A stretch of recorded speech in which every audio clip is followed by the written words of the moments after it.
Hi guys, welcome back to Classic Guitar Rock. And yes, the coronavirus quarantine continues. I apologize for my voice here. I still don't think I have coronavirus. I think I've just got the seasonal crud.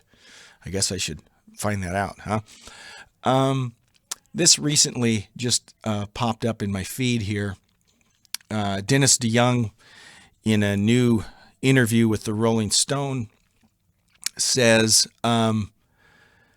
that he would like to get back together for one more tour with Styx. And I'm wondering what your thoughts are. I was a big Styx fan, am a big Styx fan.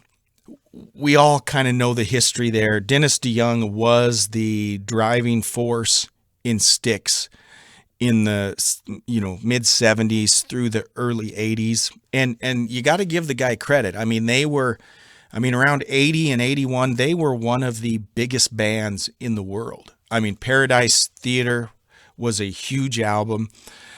Cornerstone was a huge album. Brought them I believe their first number one hit with Babe.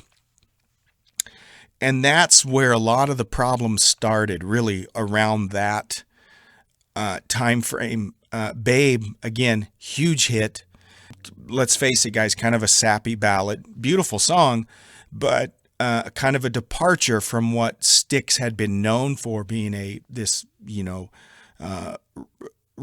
progressive rock band, right?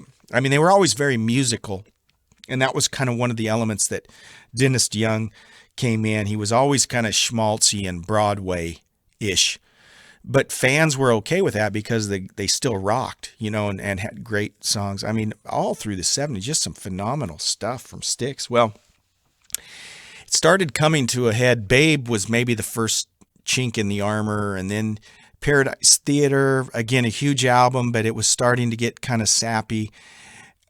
And then Kilroy was here, Mr. Roboto. Don't worry, gato, Mr. Roboto.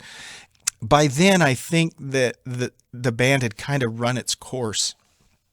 And it's interesting to read interviews Dennis DeYoung, he was Styx. He was the face of the band. He was the leader of the band, and he would flat out say, I'm the leader of the band, and we're going to do things my way. Well, at some point, Tommy and James, Tommy Shaw, James Young, John Pinozzo, Chuck Pinozzo, they were brothers, twins, by the way. Chuck, the bass player, was the bass player. John was the drummer. John actually died in the early 90s, mid 90s. But they basically had run their course by that time. In the mid 80s, Dennis DeYoung put out a solo record. Tommy Shaw put out a solo record, and they were, for all intents and purposes, kind of done at that point.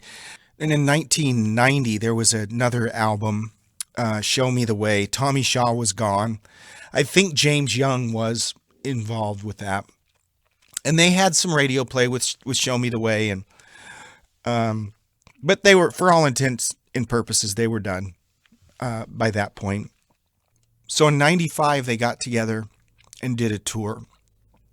And in fact, I saw it on PBS and recorded it. So I have a VHS tape somewhere with this show. And it was, to commemorate Paradise Theater. And it's a great show, and they seem to be getting along great. They did that tour around 95, and then they were done again. And the recurring theme was, Tommy and James get back together with Dennis, and he tries to take things over.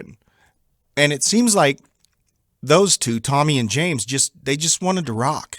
Okay, they didn't want to do the schmaltzy Broadway, vaudeville crap that Dennis was doing. And I shouldn't say crap, right? Dennis, a very, very talented guy, but just different musical directions. And this idea that they should tour again is interesting to me. It's interesting from the Styx standpoint because Tommy and James have been touring now for like over 20 years without Dennis, using, Lawrence, who's super talented, Lawrence Gowan, I think that's his name.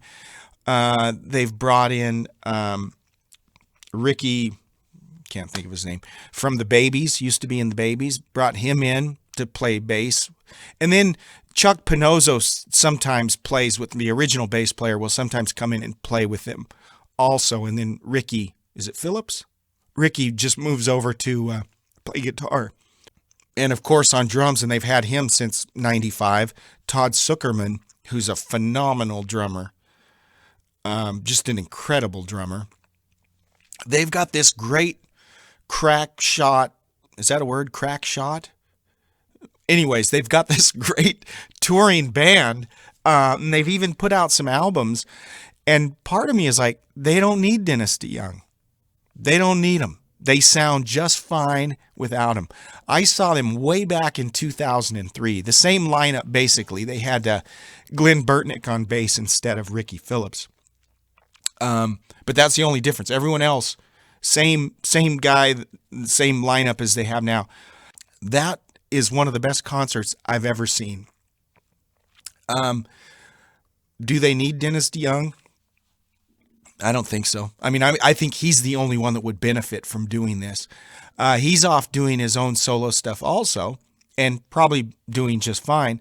So for my mind, nostalgia-wise, it would be, I guess, kind of fun to see them do a tour together. But if I was Tommy and James, with the problems that they've had and the success they've had without him, part of me is like, why? Why should we? Why should we bring you on and mess up the chemistry we've had for the last 20 years? Of course, a lot of fans would love to see it. So from the nostalgia standpoint, I see that. It would be kind of cool. But what do you think? If you were Tommy and James, would you want to get together and do this reunion with Dennis? Or would you say, no thanks, we're fine? Let me know what you think. Thanks for watching, and we'll talk to you later. Bye-bye.